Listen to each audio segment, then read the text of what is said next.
మెదక్ జిల్లా కౌడిపల్లి మండలం కేంద్రంలో శుక్రవారం Telangana motor rewinding engineering union ఆవిర్భావ దినోత్సవం మరియు 5వ వార్షికోత్సవం అత్యంత వేడుకగా నిర్వహించారు. యూనియన్ రాష్ట్ర కోఆర్డినేటర్ మరియు కౌడిపల్లి మండల అధ్యక్షులు అల్మాయిపేట సుధాకర్ పటేల్ ఆధ్వర్యంలో సభ్యులందరూ కలిసి కేక్ కట్ చేసి మిఠాయిలు పంచుకుని ఆనందాన్ని వ్యక్తం చేశారు. అనంతరం జరిగిన సమావేశంలో సుధాకర్ పటేల్ మాట్లాడుతూ మెకానిక్ సోదరులందరికీ వార్షికోత్సవ శుభాకాంక్షలు తెలిపారు. ఈ సందర్భంగా మెకానికులు ఎదుర్కొంటున్న సమస్యలను ఆయన మీడియా ముందుంచారు. నిత్యం కరెంటుతో ప్రాణాలు తెగించి పనిచేసే మెకానికులకు ప్రభుత్వం ఉచిత ప్రమాద బీమా సౌకర్యం కల్పించాలి. వర్క్షాప్లకు 200 యూనిట్ల ఉచిత కరెంట్ అందజేయాలి. అన్సీజన్లో పనులు లేక అధికంగా ఇబ్బందులు పడుతున్న మెకానికుల సంక్షేమం కోసం ప్రత్యేక కార్పొరేషన్ ఏర్పాటు చేయాలి. 50 ఏళ్లు పైబడిన ప్రతి మెకానిక్ కు ప్రభుత్వం గౌరవప్రదమైన పింఛన్ అందించాలి. ప్రభుత్వం వెంటనే స్పందించి మా డిమాండ్లను పరిష్కరించాలి. లేని ఏడల రాష్ట్ర వ్యాప్తంగా వారం రోజుల పాటు పనులు నిలిపివేసి నిరసన తెలుపుతాం. మెకానిక్ సోదరులందరూ ఐక్యంగా ఉండి మన హక్కులను సాధించుకోవాలని అల్మాయిపేట సుధాకర్ పటేల్ తెలిపారు.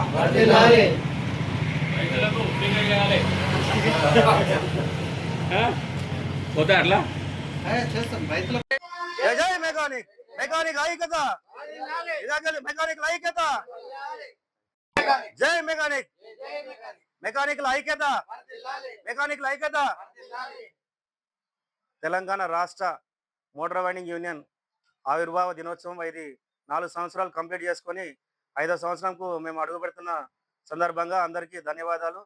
నాతోటి మెకానిక్ సోదరులకు మరియు ఎలక్ట్రానిక్ మీడియా, ప్రింట్ మీడియా అందరికి కూడా నా ధన్యవాదాలు. మా యొక్క యూనియన్ ఏర్పాటుకు ముఖ్య ఉద్దేశం ఏంటంటే తెలంగాణ మెకానిక్ సోదరులు అందరూ కూడా సంఘటితమై ఒక తాటిపైకి వచ్చి మా యొక్క సమస్యలపైన మేము పోరాటం చేయడానికి కూడా ఇది ఒక వేదికగా మేము భావిస్తున్నాం. మరియు మా యొక్క మెకానికల్ సమస్యలపైన అంటే చాలా సమస్యలు ఉన్నాయి. మాకు ప్రత్యేకమైన కార్పొరేషన్ ఏర్పాటు చేయాలి. మేము మెకానిక్ సోదరులం అందరం కూడా ఎలక్ట్రికల్ కరెంట్ తోటి మేము పనిచేస్తాం కాబట్టి ఏ ప్రమాదవశాత్తు జరిగినా మాకు ఆదుకునేవారు ఎవరు లేరు. వారి కుటుంబాలు చాలా రోడ్డు మీద పడుతున్నాయి. వారి కోసం ఒక ఉచిత బీమా సౌకర్యం కూడా ప్రభుత్వం ఏర్పాటు చేసి మా పని కూడా సంవత్సరంలో ఒక 4 నెలలే నడుస్తుంది. మిగతా 8 నెలలు కూడా మాకు వర్క్ ఉండడం లేదు. రోజువారీ ఖర్చులకు కానీ నెలసరి ఖర్చులకు కానీ మేము చేయలేకపోతున్నాము. మాతోటి పనివారికి కూడా డబ్బులు వేయలేకపోతున్నాం. మా షాప్లకు ఉచిత కరెంట్ ఒక 200 యూనిట్లకు వరకు ఉచితంగా ఇవ్వాలి. మరియు 50 సంవత్సరాలు పైబడిన వారికి పని చేయలేక చాలా ఇబ్బందిగా ఉంటుంది, హార్డ్ వర్క్ కాబట్టి వారికి పెన్షన్ కూడా ఏర్పాటు చేయాలి. ఇలాంటి సమస్యలపైన ప్రభుత్వం దృష్టికి తీసుకురావడానికి ఈ ఎలక్ట్రానిక్ మీడియా, ప్రింట్ మీడియా కూడా ముందుకొచ్చి మా సమస్యలు ప్రభుత్వం దృష్టికి తీసుకురావాలని మీ ద్వారా మేము విన్నవించుకుంటున్నాం.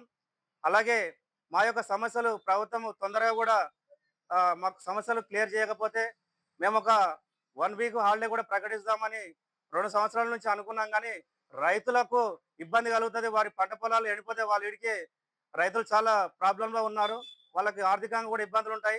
అందుకనే వాళ్ళ పంట పొలాలు అయిపోయిన తర్వాత కూడా మా పరిష్కరించకపోతే గవర్నమెంట్ మేము ఒక 1 వీక్ హాలిడే ప్రకటిస్తాం. అప్పుడు తాగునీటి సమస్యకు గ్రామ పంచాయతీలకు కానీ, మన మున్సిపాలిటీలకు కానీ, కార్పొరేషన్ కానీ, జిఎస్ఎంసీకి కానీ, మరియు చిన్న పరిశ్రమలకు, రైస్ మిల్లు కావచ్చు, ఇంకా ఇతర పరిశ్రమలు కావచ్చు, వాళ్ళందరికీ కూడా మా యొక్క ఉనికిని చాటుకోవడానికి వీలుంటుంది. మెకానికల్ అందరూ కూడా ఇలాంటి ప్రోగ్రామ్స్ అటెండ్ అయ్యి మా యొక్క సమస్యలపైన సంఘటితమై అందరూ కూడా ముందుకు రావాలని, ఇదే ఐక్యత వర్ధిల్లాలని, ముందు ప్రోగ్రామ్స్ చేసుకొని ప్రభుత్వ దృష్టికి తీసుకురావాలని మనస్ఫూర్తిగా కోరుకుంటూ అందరికీ ధన్యవాదాలు.